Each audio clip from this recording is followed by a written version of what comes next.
ഇതും മുന്നിൽ തന്ന പ്രോബ്ലം പോലെ തന്നെ നമ്മൾ പ്ലിന്ത് ഏരിയ കണ്ടുപിടിക്കുക. ദെൻ അതിൽ നിന്ന് നമ്മൾ എന്ത് ചെയ്യുക, മറ്റ് ബിൽഡിംഗ് കോസ്റ്റ് വെച്ചിട്ടുള്ള ടോട്ടൽ ഗ്രാൻഡ് ടോട്ടലൊക്കെ കണ്ടുപിടിക്കുകയാണ് ചെയ്യുന്നത്. പക്ഷേ ഇതിൽ ഒരു പ്രത്യേകത എന്താണെന്ന് വെച്ചാൽ നമുക്ക് പ്ലിന്ത് ഏരിയ എത്രയാണെന്ന് കോസ്റ്റിൽ തന്നിട്ടില്ല, പക്ഷേ പ്ലിന്ത് ഏരിയ റേറ്റ് തന്നിട്ടുണ്ട്. അപ്പോൾ നമ്മൾ എന്ത് ചെയ്യണം, നമുക്ക് പ്ലിന്ത് ഏരിയ എത്രയാണെന്ന് കണ്ടുപിടിക്കണം. പക്ഷേ കോസ്റ്റിൽ കുറച്ച് കാര്യങ്ങൾ പറഞ്ഞിട്ടുണ്ട്. Prepare A preliminary estimate of A 4-story office building having A carpet area of 2000 meter square for obtaining administrative approval of government given the following data. It may be assumed that 30% of building area, അതൊന്ന് not ചെയ്യുക, 30% of building area will be taken up by corridor and veranda, staircase, slab and 10% of build-up area. അപ്പോൾ നമുക്ക് extra ആയിട്ട് total carpet area എന്ന് പറഞ്ഞിട്ട് 2000 തന്നിട്ടുണ്ട്. Then 30% of built up area for വരാന്ത and corridor വന്നിട്ടുണ്ട്. 10% ഓഫ് ബിൽഡപ്പ് ഫോർ വാളാണ് തന്നിരിക്കുന്നത്. നമുക്കപ്പോൾ ബിൽഡപ്പ് ഏരിയ എന്ന് പറയുമ്പോൾ എന്തൊക്കെയാലും ഉൾപ്പെടും, കാർപ്പറ്റ് ഏരിയ പെടും, പിന്നെ കോറിഡോറും വരാന്തയും പെടും, വാൾസും പെടും. സോ നമ്മൾ എന്ത് ചെയ്യണം, ഇത് ബിൽഡപ്പ് ഏരിയ എന്ന് പറയുന്നത് എന്താണ്, ഇത് മൂന്നും കൂട്ടിയിട്ടുള്ളത് carpet area plus area occupied by corridor, വരാന്ത, staircase, slab plus area occupied by walls. നമ്മൾ ഈ built up let's assume X be the built up area. നമുക്ക് ബിൽഡപ്പ് ഏരിയ എന്ത് ചെയ്യാം, എക്സ് എന്ന് പറഞ്ഞാൽ അസ്യൂം ചെയ്യണമെങ്കിൽ എക്സ് ഈസ് ഈക്വൽ ടു എന്ന് പറഞ്ഞാൽ എഴുതാം carpet area plus area occupied by നമ്മളോട് കോസ്റ്റിലെന്ന് പറഞ്ഞേക്കണേ 30% of built up area. Built up area എന്ന് പറയുന്നതും പ്ലിന്ത് ഏരിയ എന്ന് പറയുന്നത് സെയിം അല്ല. നമ്മൾ പ്ലിന്ത് ഏരിയനെ നമ്മൾ എക്സ് ആയിട്ട് എടുക്കുന്നുണ്ടെങ്കിൽ 30% ഓഫ് എക്സ് പെർസെൻറ്റേജ് കളയാൻ വേണ്ടിയിട്ട് നമ്മൾ എന്ത് ചെയ്യുന്നു, 30% ഓഫ് അല്ലെങ്കിൽ 1 മിനിറ്റ് ഫസ്റ്റ് ഒന്നും കൂടി പറയാം. പ്ലിന്ത് ഏരിയ അല്ലെങ്കിൽ ബിൽഡപ്പ് ഏരിയനെ നമ്മൾ എന്ത് ചെയ്യുന്നു, എക്സ് എന്ന് പറഞ്ഞിട്ട് ഡിനോട്ട് ചെയ്തു.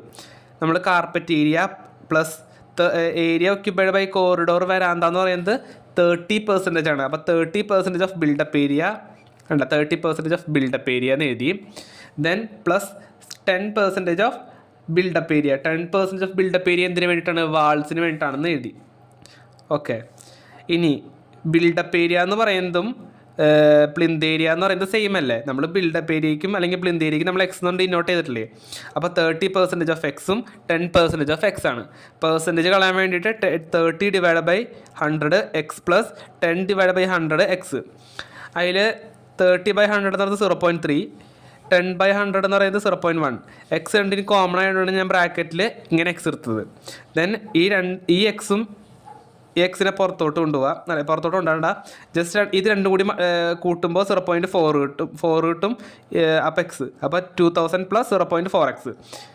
ദെൻ ഈ സംഭവം മൊത്തമായിട്ട് പുറത്തോട്ട് പോകുമ്പോൾ പ്ലസ് എന്നുള്ളത് മൈനസ് ആയില്ലേ, അപ്പോൾ എക്സ് മൈനസ് 0.4x. എക്സ്ന്ന് ഒറ്റയ്ക്ക് എടുക്കുന്നത് ഇവിടെ എന്തുണ്ടായിരിക്കും, 1 ഉണ്ടായിരിക്കും. അപ്പോൾ ഒരു എക്സിൽ നിന്ന് 0.4x കുറയ്ക്കുമ്പോൾ 0.6x = 2000. അപ്പോൾ ഈ എക്സിനെ ഇങ്ങോട്ട് നിർത്തിയിട്ട് 0.6 അങ്ങോട്ട് പോകുമ്പോൾ ഈ വാല്യൂ കിട്ടും. ഇതാണ് നമ്മുടെ പ്ലിന്ത് ഏരിയ എന്ന് പറയുന്നത്. ഇനി ജസ്റ്റ് ബിൽഡിങ്ങിൻ്റെ കോസ്റ്റ് എങ്ങനെ കിട്ടാം, ഈ പ്ലിന്ത് ഏരിയയുടെ ഒപ്പം നമുക്ക് ഇവിടെ കിട്ടുള്ള ഇതിൻ്റെ ഒപ്പം ഈ പ്ലിന്ത് ഏരിയ റേറ്റ് ജസ്റ്റ് എന്ത് ചെയ്താൽ മതി, മൾട്ടിപ്ലൈ ചെയ്താൽ മതി.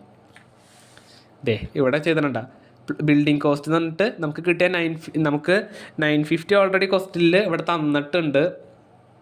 അതിൻ്റെ ഒപ്പം നമുക്ക് നേരത്തെ കിട്ടുള്ള ആ വാല്യൂ കൂടി മൾട്ടിപ്ലൈ ചെയ്തപ്പോൾ നമുക്ക് എന്ത് കിട്ടി, ബിൽഡിംഗ് കോസ്റ്റ് കിട്ടി. പിന്നെ എന്ത് ചെയ്താൽ മതി, ജസ്റ്റ് ഇതിൻ്റെ പെർസെൻറ്റേജ് എടുത്ത് കോണ്ടിജൻസീസ് വരെ നമ്മൾ എന്ത് ചെയ്യണം, പെർസെൻറ്റേജ് എടുത്തിട്ട് സെപ്പറേറ്റ് എടുക്കണം, ബിൽഡിംഗ് കോസ്റ്റ് എടുക്കണം. ദെൻ കോണ്ടിജൻസിന് മുന്നേ കണ്ടുപിടിച്ച് നോക്കിയാൽ ടോട്ടൽ കോസ്റ്റ് ചെയ്തിട്ട് ആ കോസ്റ്റിൽ നിന്ന് വേണം എന്ത് കണ്ടുപിടിക്കാനായിട്ട്, കോണ്ടിജൻസീസും സൂപ്പർവിഷനും കണ്ടുപിടിക്കാൻ വേണ്ടിയിട്ട്. ദെൻ നമുക്ക് എന്ത് ചെയ്യണം, കോണ്ടിജൻസീസും സൂപ്പർവിഷനും കണ്ടിട്ടുണ്ടെങ്കിൽ എന്ത് ചെയ്താൽ കോണ്ടിജൻസീസിൻ്റെ വാല്യൂ പ്ലസ് സൂപ്പർവിഷൻ്റെ വാല്യൂ പ്ലസ് മുന്നേ ചെയ്ത ടോട്ടൽ കോസ്റ്റും കൂടി കൂട്ടിയിട്ടുണ്ടെങ്കിൽ ഗ്രാൻഡ് ടോട്ടൽ കിട്ടും.